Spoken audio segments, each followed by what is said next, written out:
Et donc on peut enchaîner avec notre deuxième joueur du jour, on peut aller sur Austin Reeves si tu veux bien, comme ça on peut enchaîner les cas vu qu'on se posait un peu la question avec ces deux. Austin Reeves, 32 minutes par match, 82 matchs cette année chez les Lakers, 106 de true shooting plus, donc plus 6%, plan 6 par rapport à 100, plus 6% d'efficacité relatif à la moyenne, c'est très bien sur un usage mine de rien de 20%, un usage plus modeste, on va en parler. Mais c'est vrai que pour te lancer, tu vois, paradoxalement c'est peut-être sa plus grosse année en NBA.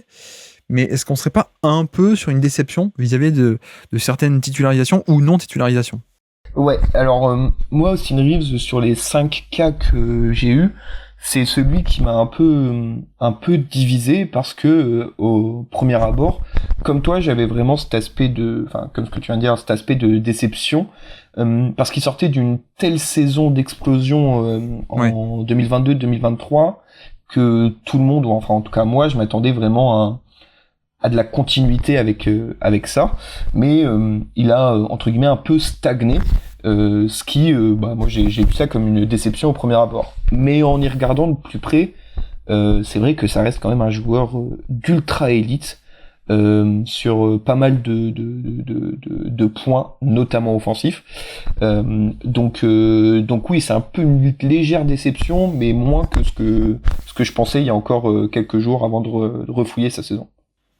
Bah, c'est vrai qu'en fait, son année 2023 est sur certains points assez incroyable, notamment en termes d'efficacité, où c'était complètement... Enfin, c'était la folie, quoi. On avait beaucoup parlé, mais tu vois, il était à plus 18% d'efficacité relative à la moyenne, plus 18. Bon, pas sur un gros volume, hein, on est d'accord, pas sur un gros volume du tout, mais je crois que si on jouait un peu avec les filtrages par rapport... ok, pas un gros volume, mais c'était des mêmes zones d'efficacité il y avait que lui et Jokic qui a fait ce genre d'efficacité. Enfin, c'est un truc n'importe quoi, mais parce qu'il shootait à 40% à 3 points, 80% au panier, c'était n'importe quoi. Et c'est vrai que bon, modulant un peu ce côté surchauffe, qui était une surchauffe en un sens aussi, mais je trouvais quand même qu'il y avait des trucs hyper intéressants chez lui, et moi j'ai toujours été très haut, pour certains d'ailleurs trop haut, mais par rapport à son potentiel, et je m'attendais vraiment à ce qu'on ait une saison de l'explosion finalement, avec en 2024.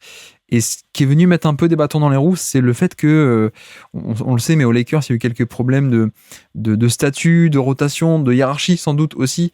Et en fait, plutôt que de continuer sur sa lancée, où il avait gagné sa place de titulaire, hein, 29 minutes par match l'an passé, titulaire, et puis même 36 minutes en playoff, titulaire indiscutable, créateur, deuxième meilleur créateur de l'équipe, hein, derrière LeBron, hein, l'an passé en playoff.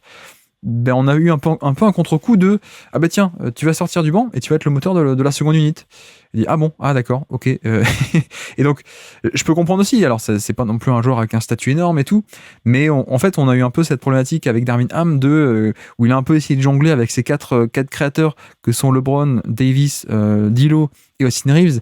Et il a un peu tâtonné en début de saison de comment est-ce qu'on va arriver à combiner tout ça, quoi. Qui est-ce qu'on fait sortir du banc parmi ceux-là? Comment est-ce qu'on tu vois, est-ce qu'on essaie d'associer le plus possible LeBron et Davis, mais du coup derrière c'est un peu le deuxième duo est un peu plus faible. Est-ce qu'on fait LeBron et Austin Reeves, et ça fonctionne très bien ces deux-là, et donc ensuite D'Lo plus le pick and roll d'Angelo Russell plus Anthony Davis? Est-ce qu'on fait au contraire Austin Reeves qui marche aussi très bien avec Davis, et du coup ensuite on associe plutôt le shooter Russell à une passe près de LeBron qui va au post-up, etc., etc. Et enfin bref, il a quand même commencé l'année en étant pas totalement titulaire, il a fini quand même 57 titularisations sur 82, donc il a quand même regagné sa place, mais on sait que ça a quand même causé un peu de remous ça en début de saison, et ce qui fait que au final, tu vois, je trouve que la saison est très bonne, et d'ailleurs si j'ai fait un peu exprès de détailler, pour moi c'est un mec qui était le fit parfait avec n'importe lequel des trois autres joueurs des Lakers majeurs, à mon sens, mais ouais, il y a un peu cette impression de c'est cool ce qu'il a fait, mais peut-être qu'on aurait dû le mettre encore plus sur le devant de la scène, encore plus gros volume que ce qui a été le cas actuellement, où bah tu vois 22% du edge, c'est pas top non plus. Je sais pas, tu vois ce que je veux dire, mais j'ai un peu ce goût de c'est très bien. Est-ce qu'on n'est pas passé à côté de genre la méga saison star ou pas loin, quoi? Si, ouais, non, je suis complètement d'accord. En fait, ce qui est intéressant avec Austin Reeves et ce que j'adore chez lui, c'est que sur les enfin la saison passée, celle d'un peu avant où il a commencé à jouer, et donc celle qu'on vient de vivre 2023-2024, c'est un joueur qui a un peu goûté à tous les rôles toutes les comment dire possibilités. Il a été à un certain moment juste dans le 5 et il avait pas trop de création, c'était juste un shooter. Ensuite il est passé option offensive, troisième, deuxième, enfin avec un peu de création, mais pas plus que ça. Après il a augmenté son rôle, il est retourné sur le banc, enfin il a un peu touché à tout et pourtant ses standards notamment d'efficacité restent très très bons, peu importe le comment dire le rôle qui lui est donné. Donc c'est vrai que c'est un peu frustrant parce qu'en fait en voyant ça on peut se dire que vu comment il réagit au moindre changement de rôle, pourquoi ne pas continuer à augmenter et voir où est-ce que ça s'arrête. Mais ça, c'est dur de de lui en compter rigueur à lui, parce que c'est pas lui qui choisit le nombre de minutes qui joue. Et là, je pense on en reparlera peut-être un peu plus tard dans la discussion, mais il y a une autre question qui se pose, c'est son impact défensif qui fait que tu peux pas non plus le faire trop jouer, quoi. C'est un compromis défensif, effectivement, mais après, c'est vrai qu'il apporte tellement que, tu vois, moi, le compromis défensif, on l'a vu en playoff 2023, tu l'acceptes tous les jours. Alors oui, tu vas être un peu ciblé parfois par tel ou tel attaquant en playoff, ok, mais en fait, il y a un tel combo, je trouve, de toucher de balle qui est assez exceptionnel, qui fait que voilà, c'est un shooter de haut niveau, 3 points, mi-distance, etc. Je crois que cette année il fait quoi? Il fait 37%, donc on est un peu plus bas que l'an dernier où il était à 41, ok, 40-41, même au niveau des longs 2 on est encore à 42%, tu vois, donc c'est quand même très bien pour des longs tirs à 2 points, 42%. On est là encore un peu en dessous de la surchauffe de l'an passé, donc on a ce shoot, on a du passing de bon niveau aussi, je dirais pas un passing de très haut niveau non plus, mais c'est quand même un mec hyper intelligent. Et tu vois, ce que j'aime bien, c'est que c'est un mec qui sait jouer, quoi. C'est pas le mec hyper explosif, c'est pas le mec hyper grand, hyper long, mais c'est le mec qui a des atouts comme ça, physico-athlétiques, pas hyper fou, mais en fait, c'est comment l'utiliser. Il a une technique de dribble et une patience, un timing, une maîtrise du timing de très bon niveau. Comme tu dis aussi, une certaine polyvalence où il peut être utilisé en poseur d'écran sur un pick and roll avec LeBron James, par exemple, les fameux pick and roll inversés, ou alors c'est lui le porteur de balle. Il peut aussi être un porteur de balle avec Davis. Enfin, il peut un peu tout faire. Peut-être sa faiblesse, c'est qu'il peut pas aller au panier avec une très grande fréquence. Et encore, même là, en fait, il compense parce que ce qu'il n'a pas en drive pur et de, je vais très vite aller jusqu'au panier en drive classique. Il fait tu sais, les fameux sur pick and roll, il met son défenseur in jail, tu sais, donc il ralentit, il le garde dans son dos. Et puis il a un truc où il est excellentissime aussi, c'est quand je dis savoir jouer, c'est la provocation de faute. Tu vois, ce côté, les feintes, les pump fakes, etc. Donc ça compense pas mal. Et ouais, on va dire que de facto, on a eu moins que ce qu'on aurait pu. Donc il faudra le prendre en compte dans le classement. Ce côté très bon, encore très bon, très efficace partout, très bon passing, mais sur un volume qui, mine de rien, reste encore, je vais pas dire mineur, mais en tout cas pas majeur. Ouais. En fait, son côté un peu, sans être négatif, un peu follant, un peu, comment dire, pas du tout composé athlétiquement comme le sont la plupart des joueurs NBA. Il le compense par son intelligence de jeu, donc comme tu as dit, pour provoquer les fautes, dans ses déplacements, parce qu'il y a pas mal de situations où tu l'attends en porteur de balle et il délaisse la balle et il peut faire quelques systèmes, et comme c'est un excellent shooter à 3 points, il se retrouve dans ces situations. Enfin, tous ces points-là qu'il arrive à avoir grâce à son intelligence de jeu, c'est assez exceptionnel. Mais il le paye de l'autre côté du terrain, parce que là, pour le coup, le physique, c'est un peu plus important, quoi. Ouais, et puis tu vois, c'est pareil, vu que c'est un mec qui va te coûter un peu des points en défense, Coco, alors moi je trouve qu'il est pas non plus perdu en défense off-ball, mais tu vois, une rotation au panier, même s'il l'a fait, il peut pas l'affecter, quoi, grosso modo. Et puis il peut se faire cibler on-ball aussi. Tu parlais de ça, notamment le fait que tu peux le cibler au post-up, tu peux le cibler sur drive, etc.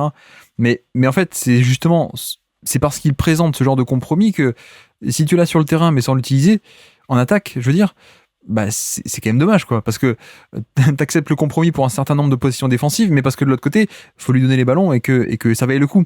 Mais si juste il est sur le terrain, ou alors sur le terrain mais pas avec un gros volume, du coup t'as toujours le même compromis, mais t'as pas le bonus, quoi, en attaque, donc ça vaut pas le coup au final, quoi.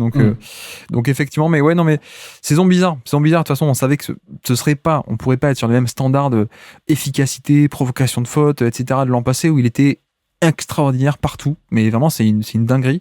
C'était une dinguerie, et là cette année, un peu déception par rapport au rôle, mais bref, on a déjà assez bien détaillé. C'est vrai qu'on parle de son rôle. En fait, on l'attendait tellement haut au niveau rôle que c'est une légère déception.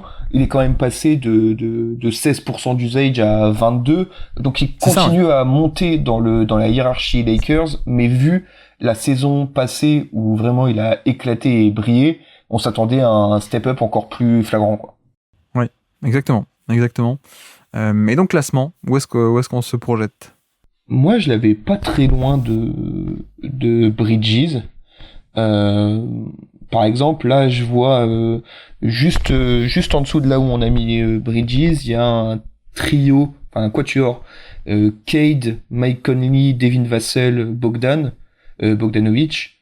Ça me dérangerait pas de l'intégrer là-dedans. Alors peu importe où, mais je pense que ça peut être son niveau.